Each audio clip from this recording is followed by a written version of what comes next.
ஹீரோயினா இல்ல, சைடு ஆக்டரா தான் அறிமுகப்படுத்தி இருக்கிறாரு. அந்த படம் தாங்க உன் கண்ணில் நீர் வடிந்தால் அப்படின்ற ஒரு படத்தை டைரக்ஷன் பண்றாரு. இந்த படம் வந்து ஒரு ஆவரேஜான படம் தான். அடுத்து 1987 6வது ஒரு படம் டைரக்ஷன் பண்றாரு, ரெட்டைவால் குருவி அப்படின்ற படம். இந்த படம் ஒரு ஆவரேஜான படம் தான். அடுத்து 1988 7வது ஒரு படம் டைரக்ஷன் பண்றாரு. இந்த படம் வந்து சூப்பர் டூப்பர் ஹிட் ஆகுது. அந்த படம் தாங்க வீடு அப்படின்ற படம். அடுத்து 1989 சந்தியா ராகம் அப்படின்ற ஒரு படத்தை டைரக்ஷன் பண்றாரு. இந்த படம் இவர் தமிழ்ல டைரக்ஷன் பண்றது 8வது படம். இந்த படத்துக்கு நேஷனல் பிலிம் அவார்டு எல்லாம் கிடைச்சது. வீடு அப்படின்ற படத்துக்கும் நேஷனல் பிலிம் அவார்டு கிடைச்சது. அடுத்து 1992 9வது ஒரு படம் டைரக்ஷன் பண்றாரு.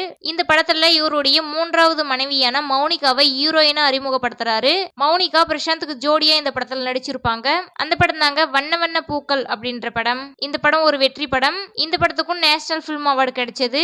அடுத்து 1993. இந்த வீடியோ நீங்க முழுசா பார்க்கணும்னா கீழே லிங்க் கொடுத்துருக்கேன், கிளிக் பண்ணி பாருங்க.